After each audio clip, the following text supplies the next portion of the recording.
Hi there, this is Lee, and I'm talking about the Green Party Town Hall at the Young Turks.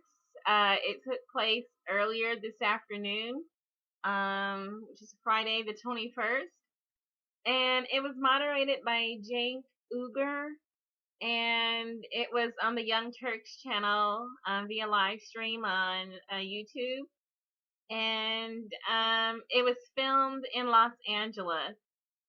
With a room full of people, pretty sizable crowd, very supportive of Jill Stein. She took questions via video, via, I guess, Twitter, and then in person. And Jake assisted with the follow-up questions. And a variety of topics were covered. I was curious about how this town hall would the flow of it, or the tone and tenor and level of bias that might be exhibited at the town hall. The Young Turks had offered Jill Stein a debate forum, actually, with Gary Johnson. And this was back in August, I believe. They had given coverage to Jill Stein several times and offered her and Gary Johnson a forum to debate. Jill Stein accepted that offer. Gary Johnson turned it down. And it was believed that it was because he wanted to maintain a clear shot at getting into the major presidential debates. But now that the major presidential debates are over, Gary Johnson still hasn't made an appearance with Jill Stein in a debate forum. And whether he ever intends to do that is unknown. So many people have suggested that, but Gary Johnson, if he does not want to debate, no one can make him do that. And apparently he does not want to debate. He's also been offered Texas Tribune. He's been offered a debate forum on Democracy Now! On 3 separate occasions for expanding the debates. And he's turned down these offers to debate Jill Stein every single time. So rather than do a debate against Gary Johnson, even though the presidential debates have concluded for this year, Jill Stein did the town hall. The Young Turks offered that forum, and so it's a town hall. And also, I wasn't sure if C-SPAN had offered the debate forum to Gary Johnson.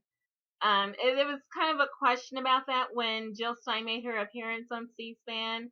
Gary Johnson was in the first hour, and then she was in the second hour, rather than appearing in the same forum together. So that's only speculation, but I do suspect that C-SPAN offered them, and the same kind of thing turned out. But that's only a suspicion.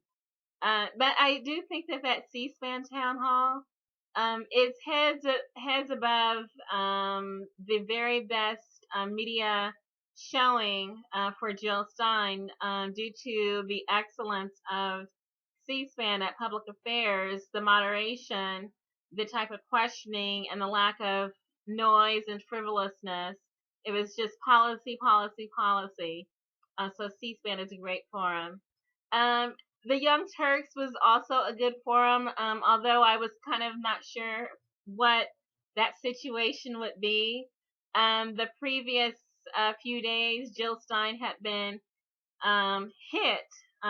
experienced a media hit by another channel, another show with John Oliver, who did a hit on her student loan debt program, ridiculing it and implying that it was something that was unworkable and ridiculous and unreasonable. And so, unfortunately, with the Young Turks, Jill Stein was able to field that question about the student loan debt forgiveness and how it could be accomplished. It was the first question out of the gate. That hit piece that had been done on her by John Oliver had kind of caught the attention of many people, and so the very first question out of the gate on the Young Turks was Jill Stein's opportunity to address that question.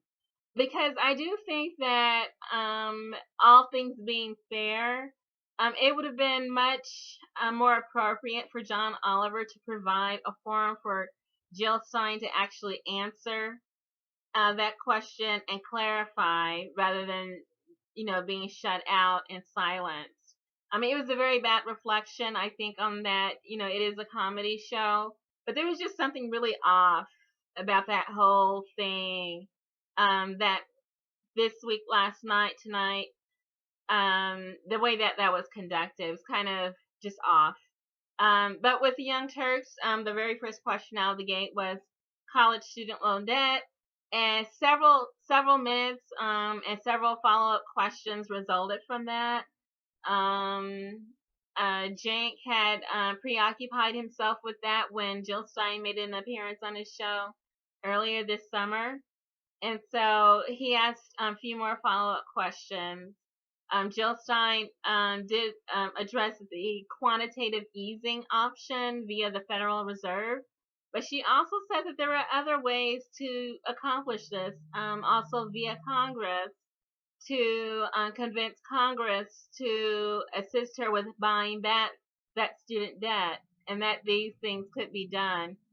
Basically, it just comes down to the basic, um, obvious choice of, well, there was a method and a process by which Barack Obama was able to construct a stimulus package and bail out the banks. It was done. It was doable. It was done. And so it's a process that can be accomplished. The same process could be accomplished with the student loan debt. Everyone's kind of questioning, like, well, how does it work, and how, and explain it, and no, and this. But there is a process and a procedure by which it can be done. It was proven 8 years ago with the bank bailout. Jill Stein is saying, well, we need to invest not also in our banks, who were considered too big to fail, but also our future generations, our millennial population, that have to become leaders of this planet Earth, our nation, for one, but also planet Earth. We have to invest in them rather than handcuffing them, and enslaving them into student debt. So it's a matter of priorities. Are we going to prioritize our banks over our own children? And if we do prioritize our children, this millennial generation, then aren't they worth saving? Aren't they worth investing in, that we can release them from this unreasonable financial burden that, frankly, the baby boomer generation did not experience, since the college costs weren't that large when baby boomers were going through their college education. There was still the GI Bill. There was still plenty of money via Pell Grants.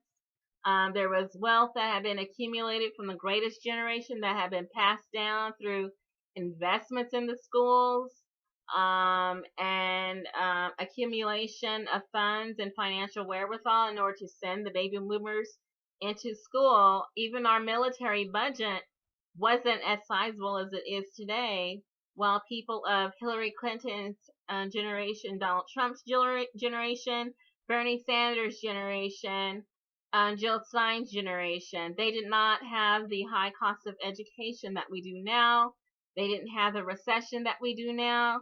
They didn't have the extreme burden of a tightened job market that we have now. So it's a matter of how selfish do we need to be. There is money available. The funds are there. The process is there. The procedure is there. But the leadership, is that there? The will to pass on wealth to the younger generation, to send them into a future that they can actually afford to live in and thrive in. Today we have our young people who are dying. They're experiencing a shorter lifespan. They have less opportunities for education, for home ownership, for job outlook. They are just being crushed underneath the decisions that have been made by older generations, selfish decisions. And so it can be done. It's just a matter of leadership. That's what's been lacking. So that was the quantitative easing. And then there were questions about Syria, Libya, and the choices for militarism. Jake asked Jill Stein about use of drones and interventions and things like that. And Jill Stein answered forthrightly. Jake also followed up with Russia, and that was discussion too of the militarism, the saber rattling by Hillary Clinton, as opposed to other presidential candidates, and how that affects our safety and security here at home and then overseas. And, just going down the list of what has been accomplished and what has not, and whether our world is safer today than it was even before the Obama administration and the Hillary Clinton State Department. And it's just a matter of, again, what kind of foreign policy is best for us in terms of economics, in terms of diplomacy, in terms of international cooperation. So Jill Stein answered that question. She also took questions about fossil fuel dependence and how to phase out fossil fuel jobs and incorporate Green New Deal jobs. And so she's saying that that can be done as well too. Again, it's a matter of leadership, whether the will to lead is there. It's something that can be accomplished. It's being accomplished at the state level in individual states. It's being accomplished in nations, foreign nations, where they have made tremendous advances in renewables. We have the technology, we have the human resources, we have the scientific knowledge. We even have the financial resources, as long as they get redirected to where they need to go. So we have all these things available to make the Green New Deal happen. What we have a lack of is leadership at the federal level to actually redirect our energy consumption and harvesting and development. So individually at the state level, just like the decriminalization of marijuana, it's being done state by state. And so it's happening, and it's something that's a goal that can be accomplished. It is being accomplished. It has been accomplished. But when we come to discuss it at the federal level, the national level, to make it a nationwide policy, that's where we fall down because of the lack of leadership, the lack of will, and the corruption, mostly by corporate overseers that want to direct our policy rather than the people directing the policy. So it can be done, and Jill Stein is saying that it has to be done. It's not like an option not to do this, to remove to renewables. Climate change is real. The harm to our environment is real. We know we have the science, we have the knowledge, we have the technology, we have the human resources, we have the capacity to make it happen. And so it's something that can be done. So, yeah, she did talk about drug legalization. She took a question from someone, Kyle from Secular Talk. He wanted to actually legalize all drugs. Jill Stein is saying, well, let's, start with marijuana and then examine the other drugs and see what their scheduling should be. But she was saying that marijuana does not need to be a Schedule 1 drug. Decriminalization is already happening at the state level. It's still illegal and prohibited at the federal level. And again, it's the leadership is state by state. There is a lack of leadership right now at the national level. And it's pretty obvious. If the 8 years have not shown us that, it's pretty obvious now. That, again, we have the capacity to do this. It's just a matter of, do we have the leadership? And Jill Stein is a leader who can and will make that happen and speak from authority of public health point of view.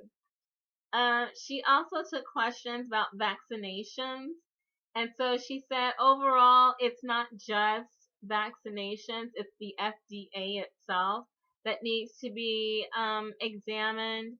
And the person that asked her a question was saying, can you cite an instance where there was corporate influence over the regulation process? And Jill Stein did. She said Vioxx. So Jill Stein did a great job of answering questions, the difficult questions, the ones that other people had kind of dismissed or said were impossible. She justified and explained it and kind of expanded that conversation. I'm glad that she had an opportunity to do that, even at this late date in the election. There are people still listening. There are people who've been waiting to tune in. They've been kind of tuning out the primary season and then the post-convention season. They're just now starting to tune into the election 3 weeks out. And I think it's okay to let them know about this town hall. It was very comprehensive. I do think that C-SPAN's town hall with Jill Stein and Ajamu Baraka remains the top source if you are talking to people and trying to introduce them to the concept of third-party voting, the Green Party in particular, and Jill Stein and Ajamu Baraka specifically. But I do think that this town hall with the Young Turks was, for the most part, a good opportunity for Jill Stein to get the word out. She did mention that something that I didn't know was that I had been a little bit confused during trying to figure out what was going on with the expanding the debates coverage, and it turns out that Jill Stein had actually fallen ill, and so she hadn't made it to Las Vegas, and so there was like a change in the schedule where she actually expanded the debates in Austin from the hospital. She's better now. There's a little bit of coughing going on, but she's feeling better now. Still working hard on the campaign trail. And so I believe that she also had the conversation at Democracy Now! And in that video, I included those links as well. So she still answered questions. She inserted herself into the debates. But it was a kind of a different format from the second presidential debate. But she still made her point. And those links are in the video that I did earlier. And hopefully you'll be able to follow up with those too. So also I did notice at the Green Party website that there's been a whole lot of additional campaign events added to the schedule. Jill Stein's gonna visit many more states to assist with down ballot tickets and doing campaigning. She's going to be in Michigan. I believe she's going back to Wisconsin, Virginia. So she's running all the way to November 8th. Lots of stuff going on. I believe she's also going to be in Maryland too, where there's about 14 down ballot candidates. It's a very strong Green Party in Maryland. And you can go to Jill Stein's events page to follow along with that. Good luck.